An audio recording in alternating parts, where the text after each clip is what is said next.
Warning against adultery. Proverbs 5:11, chapter 5. My son, be attentive to my wisdom. Incline your ear to my understanding, that you may keep discretion and your lips may guard knowledge.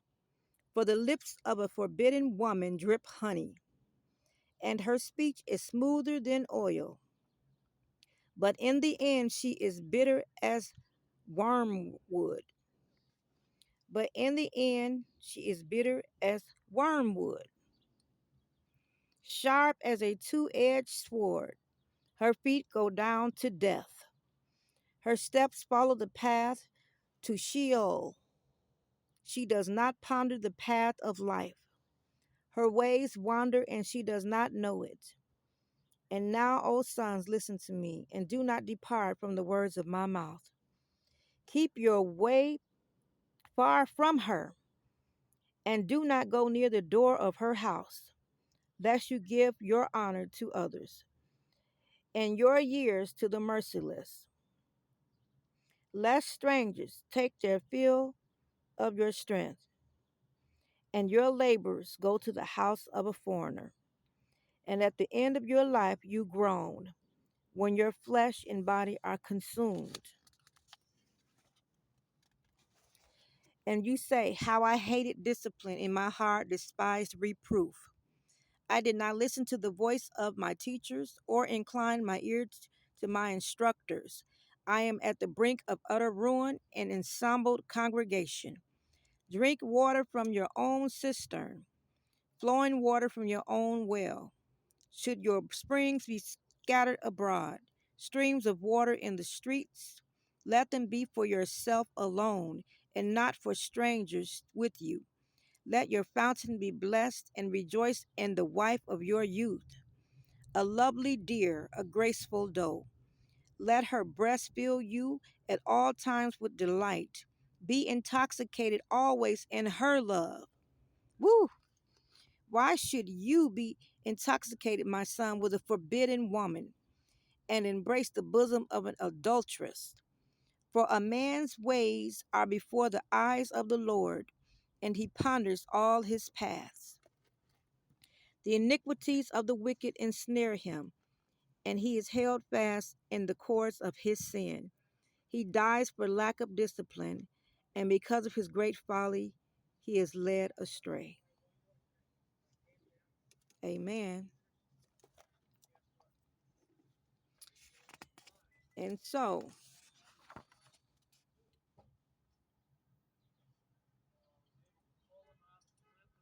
morality and marital faithfulness can never be thrust aside without paying the price. An illicit life robs its purveyors of honor and years. Family fidelity satisfies best. In Israel, the term forbidden woman referred to one of three things: idolaters who were outside the covenant, Israelites who had once walked with God but turned aside to worship other gods, those in Israel who were unfaithful to their husbands.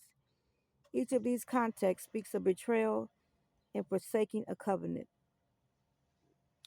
This could be speaking of the person's fate in Sheol, or it could be referred to sexually transmitted diseases and other physical ailments that can affect people who commit adultery.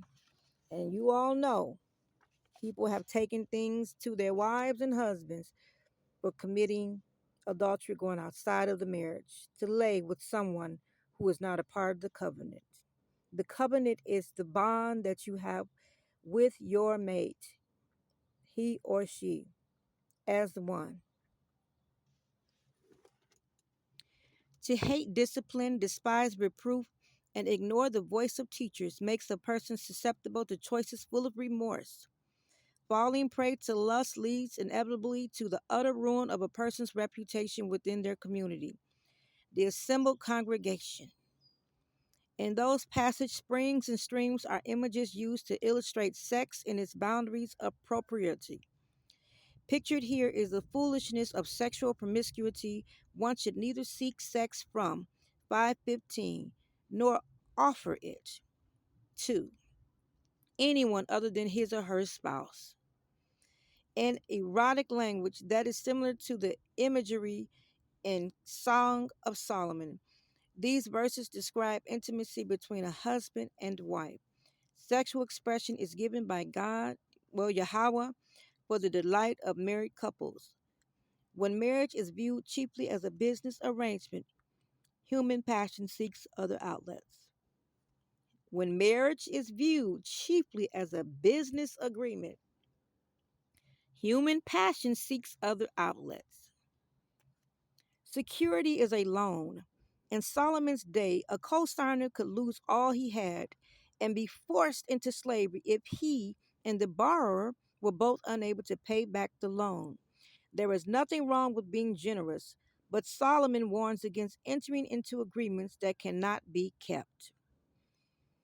Laziness and wisdom are diametrically opposed. Even an ant treats a work as necessary for survival and does not need external motivation to work hard. How much more should human beings? This passage does not condemn rest altogether, but it cautions against always finding an excuse to relax and never having the impetus to work. Such a lifestyle can have disastrous consequences.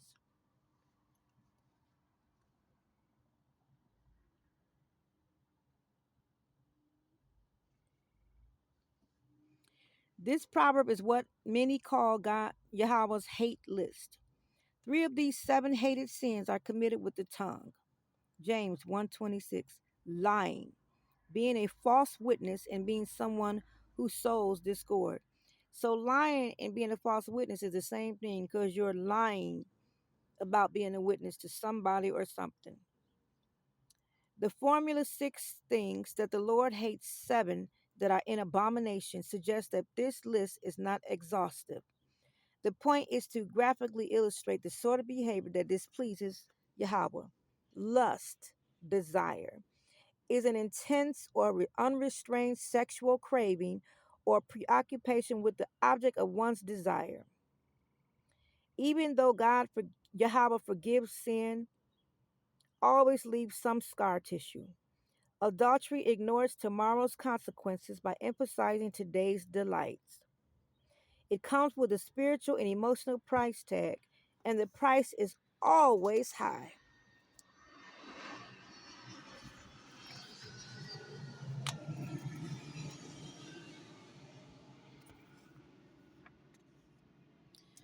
So I know some of you know relationships where people have went outside of the relationship, actually left the person they were married to, got with the person that they were not married to, married that person, and their life was not great at all. Then if they tell you that it is, they're lying. Because I know someone like that, and they've had so much drama and so many bad things happen.